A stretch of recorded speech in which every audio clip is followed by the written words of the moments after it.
creating content that you can do on the regular daily is something that I don't think we hear enough of. And it really is the difference between making an impact and not, because it's the best way to think about it in not being the social media realm is simply put this way. If you do something weekly, you've got 52 chances in a year to get someone's attention. There's so many things competing with people's attention or just for their time nowadays that 52 shots might have been enough 25 years ago. But in 2020, that is not enough times to grab and really own any type of narrative or conversation or be even included.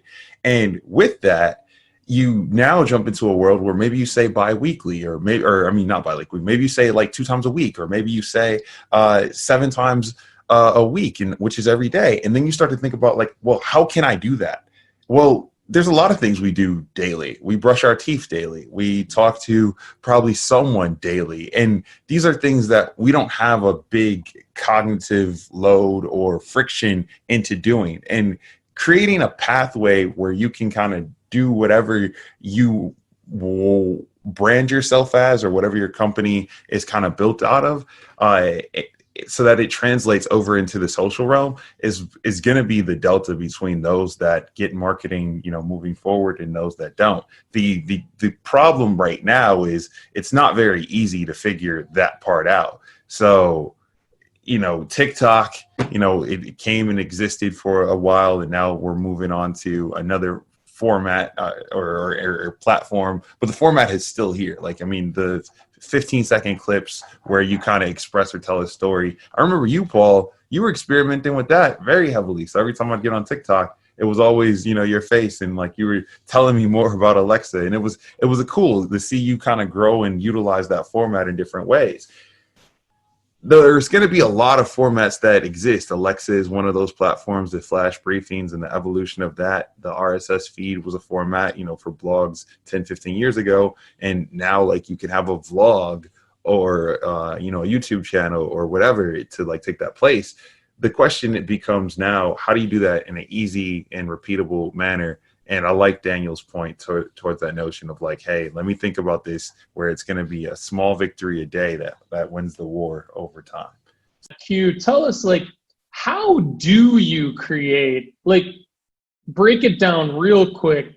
What are some tactics to actually create that much content and publish that much content every day? I mean, you and Ryan Cowdery are a team that has done that. And Ryan, I think Ryan's still on with us right now. I know you have to be incredibly organized. You have to be incredibly thoughtful. And you have to use tools that help you save time. How have you done that personally as an entrepreneur with like multiple plates spinning at all times? Yeah. So one thing that's helped me is you're always capturing. So you should always be recording. You should always be, putting things in. And usually, do I use all that stuff? No, like it goes into an archive. And then when it's time to plan and strategize, you've got tons of assets that you can use that can be repurposed or that can be just transformed into something that can go the distance and is presentable. I also think that having an ability or skill helps widely with this. So if you look at a person that can write and it's not a burden on them to write, then making a daily newsletter is probably an easy task for them. They're like, okay, let me sit down. I got to get to 300 words or 300 to 500 words. I'm gonna just do that. Maybe that takes them, 15, 20 minutes, 30 minutes, whatever. Versus someone that's much more a visual person, and they can design or lay something out in Canva or Photoshop or whatever the tool is.